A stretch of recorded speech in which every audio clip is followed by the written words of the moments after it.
नहीं, मैं सबसे पहले दुनिया को रास्ता दिखाने वाले तथागत बुद्ध बोधिसत्व बाबा साहब और तमाम उन महापुरुषों को जो समता, समानता, बंधुता और करुणा में विश्वास रखने वाले सभी महापुरुषों को नमन करता हूं। और हमारे राष्ट्रीय अध्यक्ष मल्लिकार्जुन खड़गे जी, सोनिया गांधी जी, जननायक राहुल गांधी जी, प्रियंका गांधी जी, वेणुगोपाल जी, राजेंद्र पाल गौतम जी, के राजू जी और डॉक्टर अनिल जैन जी, जो राष्ट्रीय नेतृत्व है, उनका धन्यवाद करता हूं।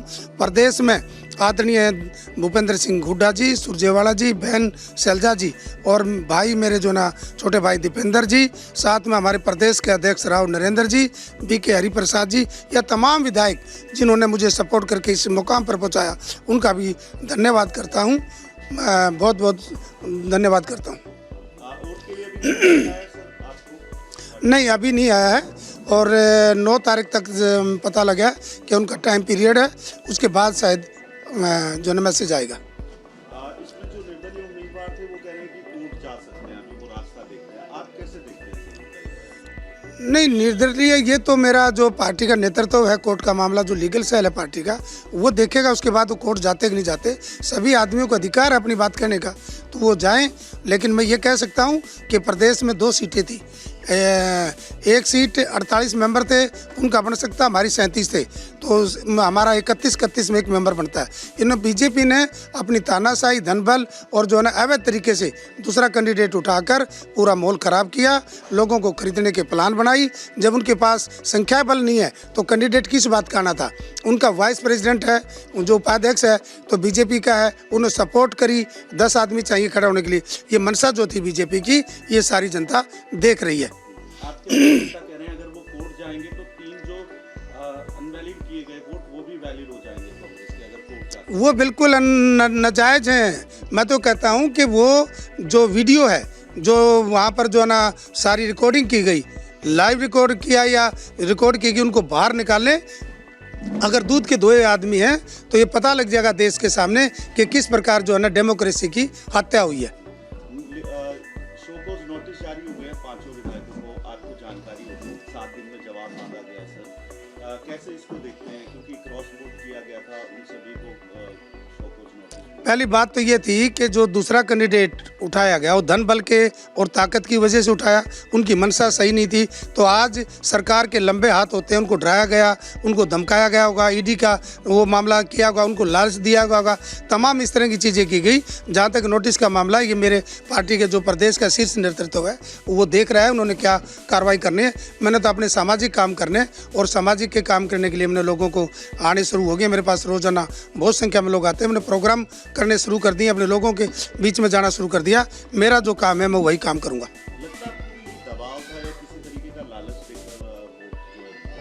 गुजरात से डिप्टी सीएम बनाना और अंदर जो है ना एजेंट के रूप में जो है कैबिनेट मंत्री को लगाना, जबकि पहली बात तो कैबिनेट मंत्री को ही नहीं लगा सकते ये लोग, क्योंकि वहाँ पावर को से डर जाते हैं लोग। तो जो अफसर थे अग्रवाल जी, वो भी तमाम बीजेपी का खेल खेल रहे थे। मैं तो ये कह सकता हूँ कि वहाँ बहुत बड़ा दहशत का मामला था, वहाँ किसी प्रकार का कोई नियंत्रण नहीं था। बार बार अंदर जा रहे थे, बाहर जा रहे थे, कैबिनेट मंत्री बार बार उठ रहा था और जा रहे थे, यानी वहाँ जो माहौल था वो इलेक्शन का माहौल नहीं दिखा, अफरा तफरी का माहौल था।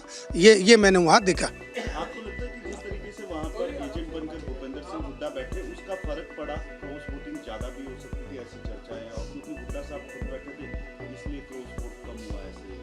नहीं, ये बात तो बिल्कुल सही है। हुड्डा साहब रात को 2:30-3 बजे तक मेरे साथ थे, दीपेंद्र हुड्डा जी वहाँ थे, हमारे सारे एमएलए हमारे साथ थे, और जो वोट क्रॉस करके गए थे वो वहाँ से जल्दी चले गए। बाकी जिन्होंने वोट डाली, वो लगता है मुझे कि जो पेपरों मारी मैं जो देख रहा हूँ वो वहाँ शायद नहीं रुके। बाकी मेरे साथ पूरी रात 4-5 बजे तक मेरे साथ थे और सभी लोगों ने दिया। और सभी जो हमारे प्रदेश के जो पार्टी नेतृत्व है, वो जो गुटबंदी कहते हैं, मेरे साथ कोई गुटबंदी नहीं दिखा। मैंने सभी लोगों से बहुत प्यार किया। और रात को जो रुके हुए थे, बात सच है कि हुड्डा साहब वहाँ बहुत चिंतित थे।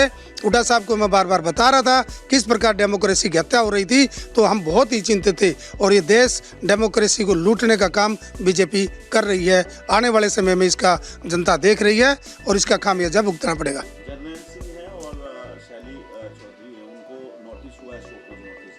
हालांकि वो ये कह रहे हैं कि हमें गलत फंसाया जा रहा, हमने तो वोट कैंसिल नहीं किया, ना ही क्रॉस वोट किया। वो भी उनमें शामिल थे कि पहले चले गए थे विधायक पार्टी। देखो वहाँ मैं तो अंदर था, इस बारे मुझे ज़्यादा ज्ञान नहीं, जैसे हम और लोगों से सुन रहे हैं। बाकी ये जो सारा मामला है नोटिस का, कार्रवाई का, ये हमारे प्रदेश के अध्यक्ष हैं या हुड्डा साहब है प्रभारी, उनके वो विशेष अधिकार है, इसके बारे में मुझे ज़्यादा ज्ञान नहीं है। ऐसा हो सकता है कि क्रॉस वोट किसी और ने किया और नाम किसी और का, जैसा वो कह रहे हैं कि हमने तो नहीं किया, किसी और ने किया होगा, ऐसा वो कैसे उन वोटों को चेक कराएं या क्या करें, इलेक्शन कमीशन है या आरओ है या पार्टी है, उसका क्या मामला, उसको चेक करने का या क्या करने का।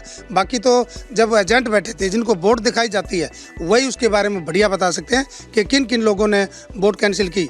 इसमें ये कहो कि जो पक्षपात से, मुझे नहीं लगता पक्षपात हो, जिन लोगों ने की हमारे जो शीर्ष नेतृत्व है, हुड्डा साहब बी के हरिप्रसाद जी, वो दोनों एजेंट थे, वो दोनों ही बता रहे होंगे, जैसा कि हम पेपर में या आपकी मीडिया के माध्यम से देख रहे हैं।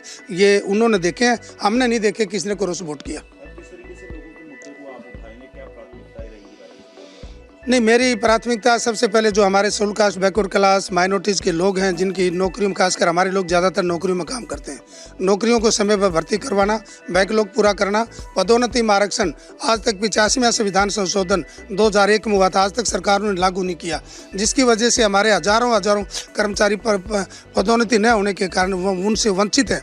और जो हमारा जो स्पेशल कंपोनेंट बजट है, देश का 20% पॉपुलेशन के हिसाब से जो बजट है, उसका केवल 2% भी, 5% भी खर्च नहीं होता। ये मुद्दे होंगे। साथ के साथ देश में जो एट्रोसिटी है और उनको भी, और किसानों के समय पर फसल न बिकने की वजह से, उनको ठीक रेट न मिलने की वजह से आत्महत्याएं कर रहे हैं, तो वो मुद्दे किसानों के मुद्दे होंगे। इंटरनेशनल मुद्दे भी जो पार्टी कहेगी प्लेटफार्म पर, पार्टी की तरफ से भी, और जो मेरे मुद्दे सामाजिक मुद्दे हैं, वो मुद्दे, एजुकेशन का मुद्दा बहुत ही प्राथमिकता पर होगा। इस देश में इक्वल एजुकेशन हो और सबको समान शिक्षा हो, और सारे बच्चे चाहे प्राइवेट हो चाहे सरकारी हो, सब में समान सिलेबस हो।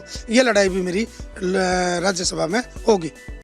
अगर आप ये वीडियो YouTube पर देख रहे हैं तो हमारे चैनल को सब्सक्राइब कर बेल आइकन दबाएं, और Facebook पर देख रहे हैं तो हमारे पेज को लाइक करें।